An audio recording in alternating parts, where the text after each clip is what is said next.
Hello friends, welcome to my channel spirit education. This is Sujata.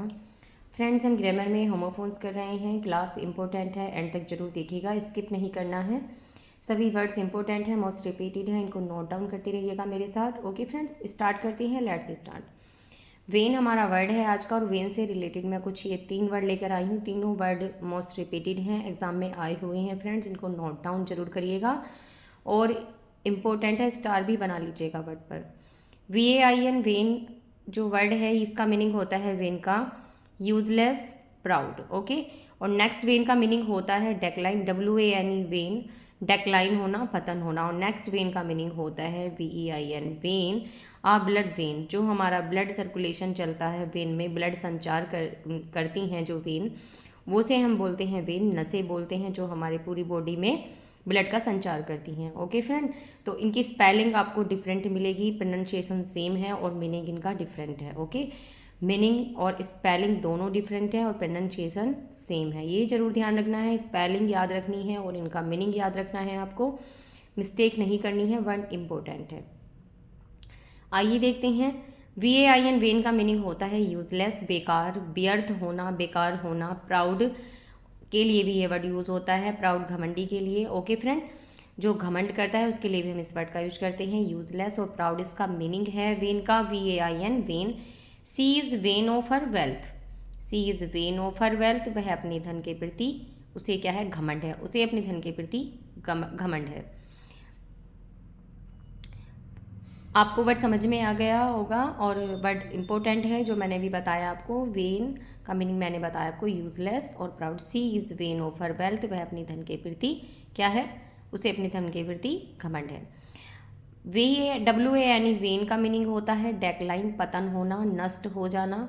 His popularity as a political leader is on the wane, his popularity as a political leader is on the wane, कि उसकी जो popularity है, उसकी जो लोकप्रियता है as a political leader, as a political leader उसकी popularity नष्ट होने पर है, नष्ट होने को है, उसका पतन होने को है। उसकी जो पॉलिटिकल लीडर की लोकप्रियता है, राजनीतिक नेता की जो उसकी लोकप्रियता है, वो क्या है, नष्ट होने को है। ओके फ्रेंड, तो आई होप आपको वर्ड्स एग्जाम्पल से क्लियर हो गया होगा। वेन का मीनिंग होता है डेक्लाइन, और नेक्स्ट वेन का मीनिंग VEIN वेन, स्पेलिंग याद रखनी है। वेन का मीनिंग होता है ब्लड वेन, जो ब्लड का संचार करती हैं वेन, ब्लड की जो नसें होती हैं, हमारा जो ब्लड संचार करती हैं नसें, हम नसों को बोलते हैं vein. All the veins carry blood to heart, सभी वेन्स, सभी नसें कैरी ब्लड टू हार्ट, दिल, हृदय तक ब्लड ले जाती हैं। जो सभी वेन होती हैं वो हृदय तक ब्लड ले जाती हैं, ब्लड का संचार करती हैं। ओके फ्रेंड, तो हमने वेन देखा, 3 तरह से हमने वेन का वर्ड का यूज़ देखा है, 3 तरह से इसका यूज़ देखा है, तो आप इन यूज़ को याद रखेंगे और स्पेलिंग याद रखेंगे। VAIN वेन का मीनिंग होता है useless, proud. Next WANE when का मीनिंग होता है डेक्लाइन, पतन होना। और नेक्स्ट वेन का मीनिंग होता है नसें, जो नसें होती हैं ब्लड का संचार करती हैं, उसे हम बोलते हैं वेन। आई होप आपको याद हो गए होंगे वर्ड। नेक्स्ट वर्ड है हमारा वेव, WAVE वेव, और एक वेव होता है WAIVE वेव, दोनों तरह से हम इसका यूज़ देखेंगे वर्ड का। वेव का मीनिंग होता है सी और रिवर वेव, सी समुद्र या नदी की जो लहरें होती हैं उन्हें हम बोलते हैं वेव, जो लहरें होती हैं समुद्र की या नदी की, उसको हम वेव बोलते हैं। The waves rose sky high when the storm blow up, the waves rose sky high when the storm blow up, जब तूफान आया, जब तूफान आया, स्टॉर्म ब्लो अप, जब तूफान आया, तो वेव्स जो लहरें हैं समुद्र की, जो वो आकाश तक ऊपर उठी, आसमान तक उठी, जो आसमान है आसमान तक उठी। राइज की ये सेकंड फॉर्म है रोज। ओके, ये राइज की सेकंड फॉर्म है कि आसमान तक उठी, जो समुद्र की लहरें हैं वो आसमान तक उठी। जब तूफान आया तो समुद्र की लहरें आसमान तक उठी। आई होप आपको समझ में आ गया होगा कि वेव्स किसके लिए हमने यूज़ किया है, समुद्र की लहरों के लिए। ओके फ्रेंड, नेक्स्ट वेव का मैंने मीनिंग बताया आपको, रिमूव। ये जो वेव है WAIV वेव का मीनिंग होता है रिमूव, दूर करना, हटा देना, मिटाना, दूर करना, हटाना। और फोरगो, इसके लिए माफ़ करने के लिए भी ये वर्ड का हम यूज़ करते हैं वेव, माफ़ करना, दूर करना, हटा देना। ओके, इन 3 तरह से हम इस वर्ड का यूज़ करते हैं। जैसे रिमूव करने के लिए भी हम इस वर्ड का यूज़ करेंगे, फोरगो के लिए जैसे त्याग देते हैं कोई चीज़ को, या किसी को माफ़ करने के लिए इस वर्ड का यूज़ करते हैं waive, WAIVE, waive. Government has at last agreed to waive excise duty on cloth. Government ने सरकार अंत में एग्री हो गई, सहमत हो गई to waive excise duty on cloth. Cloth पर से एक्साइज ड्यूटी जो उत्पाद शुल्क लगा हुआ है उसको माफ़ करने में सहमत हो गई। कि government has at last agreed, अंत में सरकार सहमत हो गई to waive excise duty on cloth पर, कपड़े पर जो एक्साइज शुल्क लगा हुआ है, जो एक्साइज ड्यूटी लगी हुई है, उत्पाद शुल्क लगा हुआ है, उसको माफ़ करने में सहमत हो गई।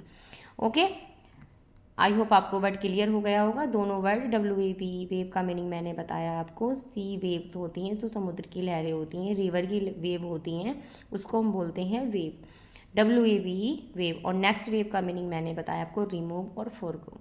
ओके, नेक्स्ट हम वर्ड देखते हैं रैक। रैक हमारा नेक्स्ट वर्ड है और रैक का मीनिंग होता है WREAK, रैक, और नेक्स्ट रैक होता है WRECK, रैक। दोनों वर्ड इंपॉर्टेंट है। सभी वर्ड जो मैंने लिए हैं आपके इंपॉर्टेंट है, मोस्ट रिपीटेड है। आप लास्ट ईयर के पेपर उठाकर देखेंगे SSC के, उसमें ये वर्ड आए हुए हैं। ओके फ्रेंड, तो ये सभी वर्ड्स मोस्ट रिपीटेड हैं। तो रैक का मीनिंग क्या हुआ, टेक रिवेंज, बदला लेना। WREAK, रैक का मीनिंग होता है टेक रिवेंज, बदला लेना। और नेक्स्ट रैक का मीनिंग होता है डेस्ट्रॉय, नष्ट करना। तो आइए देखते हैं example.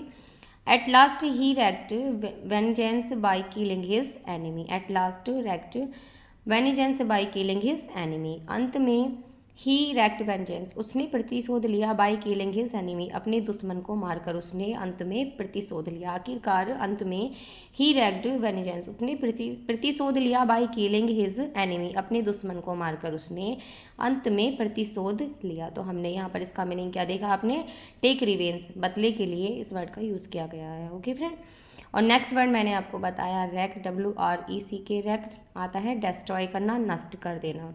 The fury of storm, the fury of storm wrecked many houses.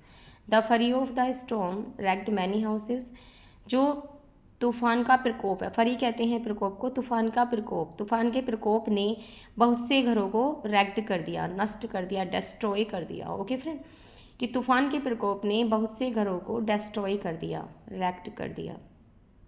I hope word आपको समझ में आ गए होंगे और इनका मीनिंग भी।